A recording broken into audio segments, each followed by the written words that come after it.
Hola, ¿cómo están? Bienvenidos a Política y Poder. Una vez más, contando con la grata participación del doctor en Ciencia Política y en Sociología también, doctor Carlos Fernández Fontenoy, para hablar sobre temas de democracia, temas de partidos políticos y temas que interesan a la construcción de un Estado moderno, de un Estado desarrollado.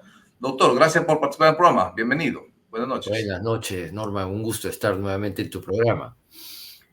Gracias, doctor. En esta ocasión, la idea era hablar un poco de su experiencia, que nos explique un poco los conceptos del autoritarismo y la oposición política en el Perú actual. ¿Cuál es el rol y cómo se interaccionan estos dos conceptos muy relevantes dentro de la ciencia política y dentro de los países democráticos? Mira, hoy más que nunca se hace necesario precisar conceptos y qué cosa es el Estado peruano, cuál es su naturaleza política de este Estado. El Estado peruano, por definición, en la Constitución, me parece el artículo 43, sostiene que el Perú es una república, pero no solamente es una república, sino es una república democrática. Esa es la definición del Estado peruano, de su forma de gobierno, que se consensuó hace muchos años en casi todas las últimas constituciones. Ahora, ¿qué cosa es una república? Porque hay repúblicas autoritarias, repúblicas democráticas, repúblicas totalitarias. ¿Qué cosa es una república? Históricamente, la república surge después de los gobiernos de las monarquías absolutas. Habían monarcas, habían reyes que concentraban el poder. Entonces, frente a esos reyes surgen toda una serie de movimientos revolucionarios, sobre todo de liberales, que van a ser las primeras revoluciones liberales o burguesas, ¿no? Que van a levantar la bandera de otra forma de gobierno, que es la forma de gobierno republicana. Frente a la monarquía, la república. Ese debate se dio también a comienzos de nuestra historia republicana. Cuando se crea el Perú, hubo un debate, acordémonos, entre los que sostenían que había que tener una forma de gobierno monárquica en el Perú y otros que decían que no, que tenía que ser republicana. Entonces, desde ahí nace este debate, estos dos modelos, y la característica de la república, a diferencia de la monarquía, la gran diferencia es que en las repúblicas el poder no está concentrado en una sola persona. El poder se divide. Ese es uno de los aportes del liberalismo a la república, ¿no? Porque la república también es un concepto histórico. Acuérdense, el concepto de república existe desde Platón, que escribió su libro que se llama La República hace más de 2500 años. Pero ese concepto de república a través del tiempo ha ido evolucionando, ha ido cambiando su contenido, adaptándose a la nueva realidad, etcétera, etcétera. Entonces, así como la democracia, el concepto de república también es un concepto histórico. Entonces, el Perú es una república donde se supone que los poderes están divididos, ¿no? Es una república que tiene un Congreso, que tiene tres poderes, y que los partidos políticos son los que organizan a la población para llegar al poder y desde allí tomar decisiones políticas. Este es un primer mapeo conceptual, si quieres, Norman. Perfecto, doctor. En este caso y en este mapeo conceptual que usted ha hecho, y dentro ya de la actualidad, ¿cuál es el rol, por un lado, de la oposición política en el Perú? ¿Hay oposición política en el Perú? ¿Qué partidos son considerados o podrían ser considerados actualmente dentro del Congreso de la República una verdadera oposición o no tenemos oposición? ¿Estamos en un estado que se apuntala, que va hacia un autoritarismo cada vez más claro o cuál es la caracterización que usted como científico político hace de la situación actual del Perú? Mira, nuestro sistema político o régimen político está evolucionando de un régimen democrático hacia un régimen autoritario. Todos los regímenes políticos, todos los sistemas políticos tienen algo diferente a su propia esencia, porque no hay nada puro. Entonces, las democracias tienen siempre algunos rezagos de autoritarismo, algunos rasgos de autoritarismo, y también algunos autoritarismos tienen algunas características democráticas. No hay nada puro, todo está mezclado. Pero lo que está pasando en el Perú es que en lugar de evolucionar hacia una democracia cada vez más fuerte, más importante, más popular, estamos retrocediendo. Estamos pasando más bien de un régimen democrático hacia un régimen autoritario. Estamos en esa etapa de transición y de lucha entre los que queremos defender las libertades democráticas, la división de poderes, donde no haya una imposición de un grupo sobre los demás y que eso ocasione la limitación de las libertades, ¿no? Sobre todo la libertad de organización, la libertad de expresión, de pensamiento, la libertad de elegir a nuestros gobernantes sin que haya fraude. Todo eso está en peligro actualmente, ¿no? Entonces, digamos, en todo gobierno existen partidos que asumen la dirección del Estado, llamados partidos de gobierno, y hay partidos que asumen la posición de oposición, que son los que perdieron las elecciones. En esta dinámica, en esta relación entre partidos oficialistas o de gobiernos y partidos de oposición, es que, digamos, avanza la democracia y se da el control político sobre el oficialismo o el partido o los partidos de gobierno. Lo que está pasando en el Perú es que los partidos de oposición son muy débiles en el Congreso. No solamente en el Congreso, sino también fuera del Congreso. Es decir, ya no son representativos. ¿Por qué no son representativos? Porque no tienen un pensamiento ideológico claro, porque sus integrantes no tienen una formación política importante, porque no tienen una concepción de lo que debe ser el país, no tienen un plan, un programa, ¿no es cierto? O porque están desprestigiados políticamente también porque han fracasado cuando han sido gobierno. Entonces, por una serie de razones, los partidos de oposición, si podemos llamarle partidos, son muy pequeños y frágiles dentro del Congreso y fuera del Congreso. Dentro del Correcto. Congreso habrán 45 integrantes que más o menos pueden ser oposición, pero que a veces se pasan al otro bando, porque ahí son medio jugadores. Entonces, hay 85 congresistas que sí son, digamos, los que gobiernan, los que cortan el jamón, donde Fuerza Popular es el grupo más mayoritario, con 22 integrantes, pero también se suman otros grupos y en conjunto forman 85 integrantes, más algunos que pueden jalarse de esta oposición media ambigua, más 21 integrantes no agrupados. Entonces, hoy día hay una amplia mayoría en el Congreso que ha logrado articular Fuerza Popular, asesorados por los apristas, como ha sido en los últimos tiempos, para desgracia del país, y los partidos de oposición no están siendo capaces, ¿no?, de parar las contrarreformas y los retrocesos que se están dando en diversos campos en nuestro país. Lo curioso, doctor, es que muchos de los que actualmente se llaman o se hacen, pretenden llamarse oposición, que coincido con usted plenamente, no son para nada pues una oposición visible, clara, que realmente genere contrapesos o con personas realmente de trayectoria que puedan generar esa oposición y generar una corriente, en todo caso, política dentro del país.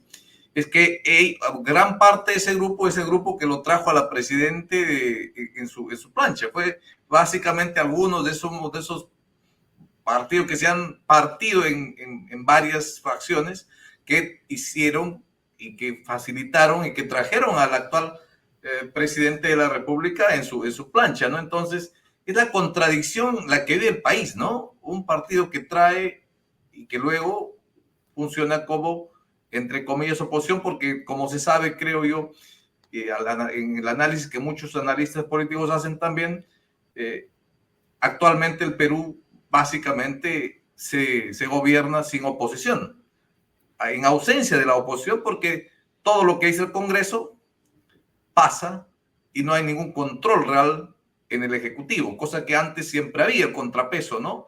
Medidas legislativas que eran inconstitucionales o medidas legislativas que a lo mejor involucraban gasto siempre el Ministerio de Economía y Finanzas estaba ahí para ponerle una barrera y demostrarles técnicamente la inviabilidad de la propuesta, pero ahora ya ese control también está cada vez desapareciendo.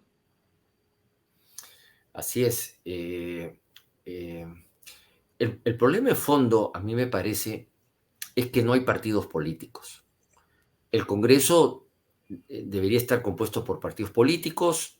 El presidente o presidenta de la República debería gobernar con su partido político en el Poder Ejecutivo, tener una bancada de su partido político en el Congreso. Pero resulta que nuestra presidenta no tiene un partido, la expulsaron de Perú Libre, y tampoco tiene una bancada. Y los partidos que hay no representan a la gente. Según las encuestas, pues el Congreso tiene pues un, ¿cuánto? 6% de aprobación. Y el Congreso son los partidos.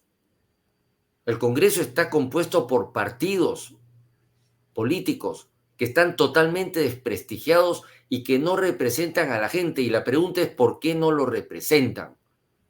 Y la respuesta es muy sencilla, pero algunos no quieren verla. Y la respuesta es que estos partidos no son capaces de recoger las grandes demandas y solucionar los grandes problemas de la mayoría de la población. Y esos problemas graves y urgentes que hay que resolver están muy claros. Todas las encuestas lo dicen, todos los analistas lo dicen. ¿Cuáles son esos? Primero, el tema de la inseguridad ciudadana. Segundo, la corrupción. Tercero, el problema del empleo. Cuarto, el tema de la salud. Y quinto, el tema de la educación. Y los partidos no han sido capaces, ni siquiera cuando han muerto miles de personas por la pandemia, de plantear una solución al tema de la salud, al problema de la salud, y hacer una profunda reforma para, por si viene una nueva peste que puede venir, una nueva pandemia, pues no vuelvan a morir miles y miles de peruanos. Estamos retrocediendo en salud, hay menos oxígeno en los hospitales y Correcto. ningún partido que está en el Congreso ha sido capaz de luchar por una profunda reforma del sistema de salud. Este es un solo ejemplo. Entonces, ¿cómo van a representar a la gente si no plantean soluciones a los problemas? ¿Para qué le pagamos su sueldo? Nosotros le pagamos su sueldo para que resuelvan problemas graves de la sociedad. Y eso no sucede. Correcto. Volviendo al tema que empezamos aquí en esta grata charla, estimado doctor, como siempre, cuando hablamos con usted, ¿cuáles serían en todo caso esas características, esos indicios que nos dicen el Perú, ojo, y no lo digo yo, lo dice incluso revistas importantes como The Economist, estamos asistiendo a un tema de una democracia híbrida, o sea, estamos yendo hacia un camino autoritario? ¿Cuáles son, a su juicio, los principales indicadores que nos dicen y que soportan esa tesis? Mira, por definición, como empezamos esta conversación, la república es una forma de gobierno donde el poder está dividido, ¿no? Donde hay varios poderes del Estado, el poder ejecutivo, el poder legislativo, que es el Congreso, el poder judicial, el Ministerio Público, el Tribunal Constitucional, la Defensoría del Pueblo, el sistema electoral, donde está el Jurado Nacional de Elecciones. Es decir, hay varios organismos que tienen poder y que se vigilan unos a otros, se controlan unos a otros para que cumplan con las reglas de juego, para que cumplan con la Constitución y las leyes. Esa es una república democrática como lo define la Constitución. Pero cuando todos estos organismos empiezan a ser controlados por un solo grupo político, en este caso el grupo del Congreso, que es el Fuji-serronismo, yo diría Fuji-aprismo y serronismo. Imagínense ese cóctel que se ha armado en el Que Congreso. también los Acuña están en ese cóctel, ¿no? Y los Acuña, que Acuña empezó a ponerse en el medio un poco, ¿no? Trató de ser la bisagra, pero ya se definió y ya está con este grupo conservador. Entonces, este grupo que se ha formado en el Congreso, que la suma de todos estos partidos o cuasi partidos, están por estrategia tratando de controlar todas las instituciones, sobre todo las instituciones que van a ver sus juicios y que los pueden condenar a la cárcel. Entonces, para que no te condenen a la cárcel, no te metan preso nuevamente porque ya estuvo Cerrón preso, y estuvo Keiko presa, y estuvo Luna Gálvez preso, y otros más que están pendientes de un hilo y con juicios penales y pueden terminar presos. La misma presidenta de la República está con juicios, puede terminar presa, el mismo Otárola y otros ministros responsables de las muertes del 2023. Entonces, la estrategia es controlar las instituciones, todos los poderes. Ya controlan el poder ejecutivo, ¿no? Porque Dina Boluarte está aliada con el poder legislativo, entonces ya el poder legislativo lo controlan, el Congreso. Controlan el poder ejecutivo con Boluarte. El Ya la Tribunal tienen dominada. Constitucional. Ya controlan el Tribunal Constitucional. Ya controlan la Defensoría del Pueblo. Ahora quieren controlar la Junta Nacional de Justicia, cambiándola por otra institución, porque ahí se nombran y se destituyen fiscales y jueces, que son los que los juzgan. Los que los juzgan a ellos son los que los pueden meter presos. Entonces tienen que controlar todas estas instituciones, tienen que controlar el Jurado Nacional de Elecciones, tienen que controlar la OMPE, porque las próximas elecciones, si pierden, como van a perder, pero ellos creen que no. Entonces, para no perder digamos, y con la posibilidad de manejar el escrutinio y hacer fraude para mantenerse en el poder, para no ir presos. Entonces, yo creo que en el fondo, la gran debilidad de todo este grupo que está controlando cada vez más las instituciones, y una democracia, cuando un solo grupo controla las instituciones, pues ya no hay democracia, ya no hay república democrática. Estamos avanzando hacia otra forma de gobierno que no es la forma democrática, sino la forma autoritaria. Entonces, la gran debilidad de estos grupos es que son grupos corruptos y casi todas sus acciones están dirigidas no solamente a hacer negocios, sino también a evitar ir presos por los negocios ilícitos que están haciendo. Entonces, el interés por solucionar los problemas del pueblo, que hemos mencionado, estos 5 graves problemas, pues no les interesa.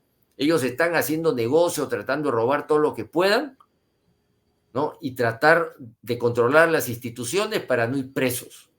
A eso se ha reducido la política tanto del poder legislativo como del poder ejecutivo. Y en este contexto, estimado doctor, ¿cuál sería el rol que en todo caso le debemos dar o debe tener la sociedad civil organizada?